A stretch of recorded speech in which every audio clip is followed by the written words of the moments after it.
Nabi Idris As adalah nabi kedua setelah Nabi Adam As, dan merupakan keturunan keenam dari beliau. Nama beliau disebutkan 2 kali dalam Al-Quran, dan ia dikenal sebagai sosok yang cerdas, ahli menulis, ilmuwan, penjahit, serta orang pertama yang memperkenalkan berbagai aspek peradaban kepada umat manusia. Kisah hidup Nabi Idris bukan sekadar perjalanan spiritual, tetapi juga kisah awal mula kemajuan teknologi, pengetahuan, dan keteraturan sosial. Dialah manusia pertama yang mencatat wahyu, memperkenalkan alat tulis, menghitung waktu dengan bintang, dan membuat baju. Dalam kisah ini, kita akan menelusuri jejak Nabi Idris dari kelahirannya, masa kerasulannya, hingga perjalanannya menuju langit. Sebuah perjalanan yang bukan hanya fisik, tetapi juga spiritual, ilmiah, dan historis. Bab 1, Keturunan Nabi Adam dan latar belakang kelahiran Nabi Idris. Nabi Idris dilahirkan di zaman ketika umat manusia masih sedikit. Ia merupakan cicit dari Nabi Syits As, putra Nabi Adam As yang dipilih Allah untuk meneruskan ajarannya. Nama asli Nabi Idris dalam tradisi Ibrani adalah Hanoch atau Enoch. Dalam Islam, beliau dikenal sebagai Idris karena beliau banyak tadris, belajar dan mengajarkan. Ia lahir di Babilonia, Mesopotamia, kini Irak, suatu wilayah yang sudah mulai membentuk komunitas sosial dan pertanian. Idris tumbuh dalam lingkungan yang taat, namun masyarakat saat itu mulai lalai dalam ketaatan dan kemaksiatan mulai menyebar. Sejak kecil, Idris menunjukkan kecerdasan luar biasa. Ia mampu memahami berbagai hal, cepat belajar, dan selalu ingin tahu. Ia dikenal sebagai anak yang tekun, jujur, dan sangat dekat dengan Allah. Bab 2, Awal Kenabian dan Wahyu Pertama.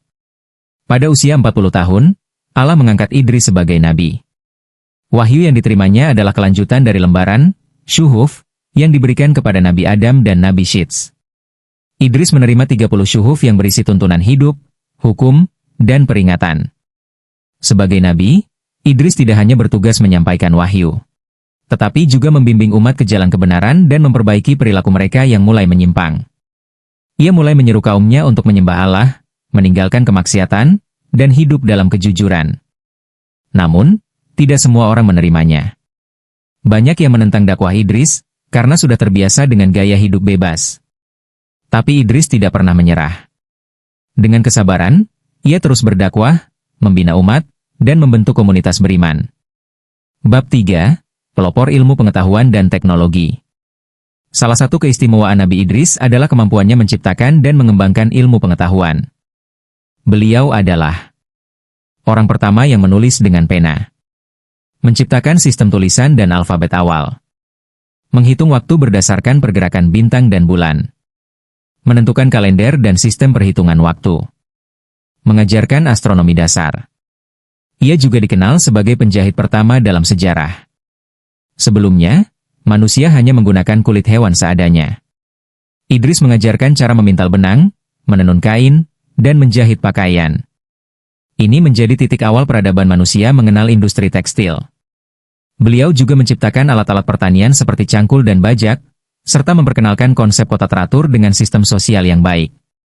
Bab 4, Dakwah dan Perjuangan di Tengah Kaum Durhaka.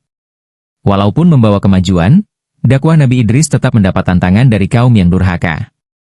Mereka menolak ajakan bertauhid dan memilih menyembah berhala, hidup dalam foya-foya, serta melakukan penindasan. Idris tidak tinggal diam. Ia memisahkan pengikutnya dari kaum durhaka, lalu memimpin mereka untuk hidup di tempat baru yang lebih aman dan damai. Ia mengajarkan nilai kerja keras, gotong royong, dan ibadah kepada Allah. Ia juga menjadi hakim pertama yang menerapkan keadilan secara sistematis. Semua permasalahan diselesaikan secara musyawarah dan berdasarkan wahyu Allah. Bab 5, Karomah dan Mukjizat Nabi Idris. Allah menganugerahi Nabi Idris banyak keistimewaan. Ia diberi pemahaman yang sangat dalam tentang alam semesta, dan mampu berbicara dalam banyak bahasa. Mukjizatnya antara lain: bisa memahami bahasa hewan, mengetahui ilmu pengobatan dan menyembuhkan penyakit dengan izin Allah, mampu membaca tanda-tanda alam dan memperkirakan musim serta cuaca. Terkadang ia dapat berbicara dengan malaikat secara langsung. Malaikat Jibril sering datang mengajarinya ilmu-ilmu langit. Dalam sebuah riwayat, disebutkan bahwa Idris adalah orang pertama yang naik ke langit bersama Jibril untuk melihat tanda-tanda kekuasaan Allah. Bab 6, Perjalanan ke Langit. Salah satu peristiwa paling luar biasa dalam kehidupan Nabi Idris adalah ketika ia diangkat ke langit. Dalam Al-Quran, Allah berfirman, "Dan ceritakanlah, hai Muhammad, kisah Idris di dalam Alkitab. Sesungguhnya ia adalah seorang yang sangat mencintai kebenaran dan seorang nabi. Dan kami telah mengangkatnya ke martabat yang tinggi." Quran Surat Maryam 56-57. Menurut riwayat, Idris pernah meminta kepada malaikat Israel untuk merasakan kematian agar tahu bagaimana rasanya sakaratul maut. Maka ia dicabut nyawanya sebentar, lalu dihidupkan kembali. Kemudian malaikat Jibril membawanya naik ke langit keempat, tempat para malaikat berzikir. Di sana Idris melihat keindahan langit, alam gaib, dan para malaikat yang beribadah siang malam. Dari peristiwa ini, Idris mendapatkan pemahaman mendalam tentang akhirat, surga, neraka, dan alam barzah.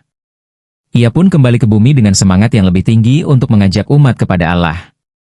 Bab 7, Ajaran Moral dan Sosial Nabi Idris.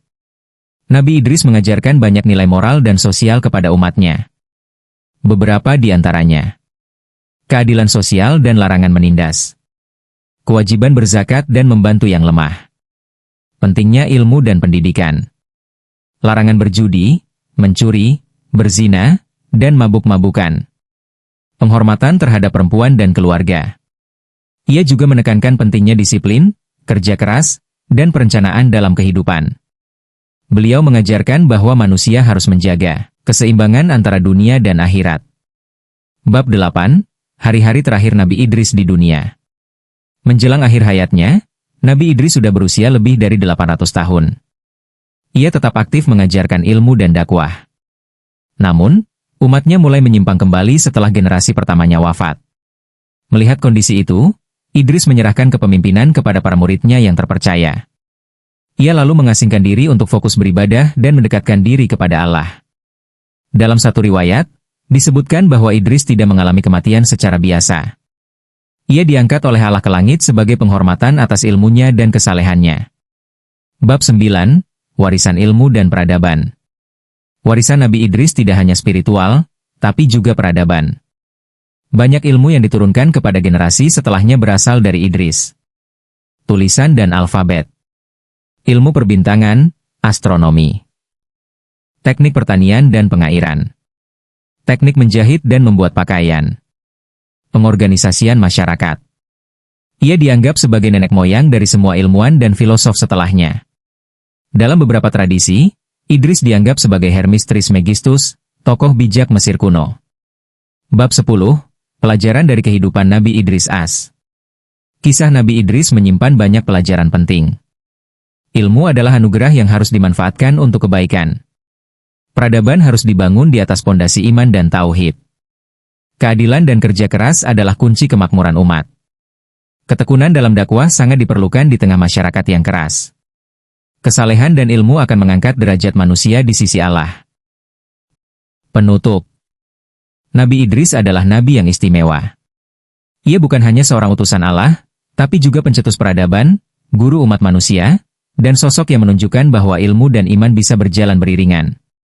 Dengan memahami kisah hidup Nabi Idris, kita bisa belajar menjadi manusia yang berilmu, beriman, dan memberi manfaat bagi sesama.